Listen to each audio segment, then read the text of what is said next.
I had to pick something from video games. All right. Cool. I think I did cheat again. I did do a slash here because I didn't want to not pick something from Chrono Trigger. So, Chrono and Meryl's theme song from Chrono Trigger and My Eyes on You. It's just telling we got battery. Nice. My Eyes on You from Final Fantasy VIII, sung by that Fei Wong, or however you say her name. Huh. It's good stuff. I gotta fix the camera for a second. Okay. So yeah. He just wants to reach out and touch you. Yeah, I just wanted to reach out and touch you. Use your 3D glasses. Yeah. That would be awesome. Yeah, coming to the 3D theater. So that's my number 4. Okay, number 4 for me was Ave Maria. Ooh. Classical. That was another one that I always think of my mom when I hear that song. That was one of her favorites, classical pieces, and it was just it's just a really great song. Although there is a funny moment in this show called Father Ted. It's about these 3 terrible priests on this stuck on this little island. They call it Craggy Island, and it's like off the coast of Ireland. And anyways, they're trying to keep their Lenten vows, so they call up this place. They're going to help them, quit the smoking, quit the rollerblading, quit the drinking. And they call him up, and a nun answers the phone, and she starts singing Ave Maria live. And Father Ted's like, they got me in a machine or whatever. And finally she transfers them over, and they ask him for, whatever package, and then goes back. And anyways, Father Ted, watch it. You can probably find some episodes on YouTube. Very funny show.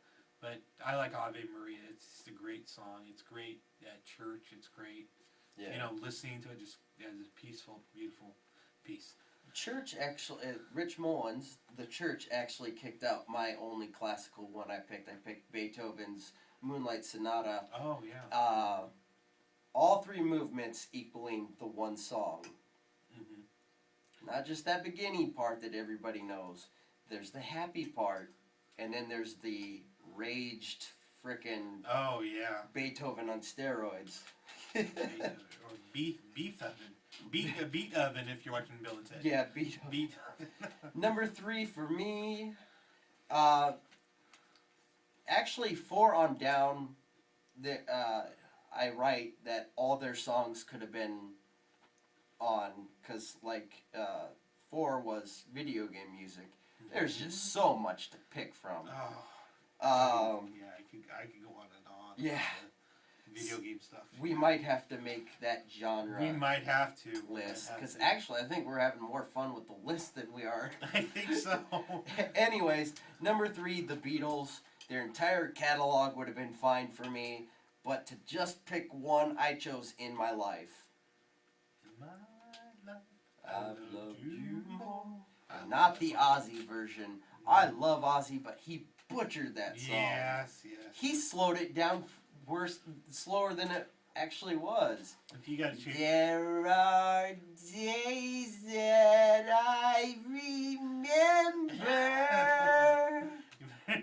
Be careful. Be careful. Sharon Osbourne might see this video and come and egg you or something like that. She slapped me with her vagina lips. Come here, you dirty little American. You're number 3. Sorry about the bad visual of her slapping me. Yeah, let's move on and let's try and clean that from kind of looks like Majin Buu. Yeah. Okay, number 3 for me was Unchained by Van Halen. Oh my gosh, I can't believe I didn't pick that one. Oh man.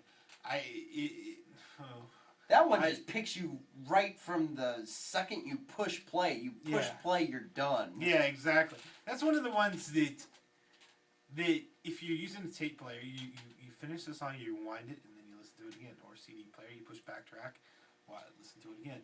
It's just so cool. It's just it was more of a heavier song for them. They really, before that, you had that kind of that party, all right, we're Van Halen, let's go out and drink, let's snort some coke. And yeah, and then here comes that album, Fair Warning, with Unchained. And we weren't given a fair warning. No, we weren't on that given track. No, definitely not. It just comes out of nowhere. It's just,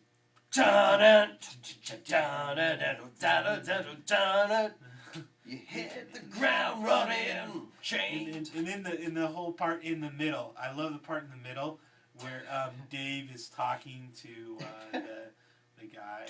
It was very original and just a very cool song. Solo is amazing on that song, but you can't go wrong if you're looking for a Van Halen album to start out with. I would recommend.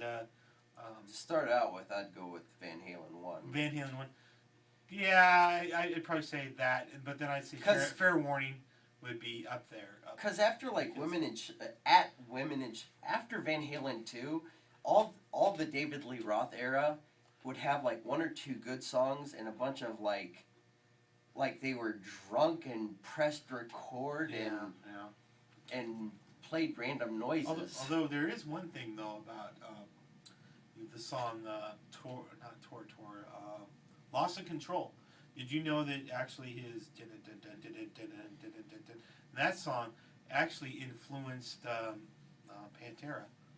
That doesn't surprise me. Yeah. Dimebag Darrell is a huge he was Van Halen fan. In fact, I don't know if you knew this, but he was buried with one of the Frankenstein. Yeah, guitars. the actual one from Van Halen 2, the pictures.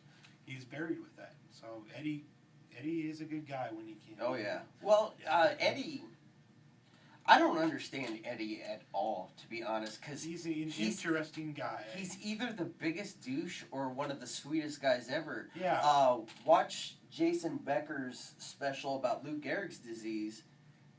Eddie comes. Gosh, I love Jason Becker. Yeah, Eddie comes to his side and speaks for him. Mm-hmm. How many people get to say that? Which makes me want to say really quick, "Perpetual Burn" by Jason Becker is an amazing song, and I tried to play that song, and it's very hard to play. Those are definitely sweeps at the beginning of that one. I know that one for sure. But so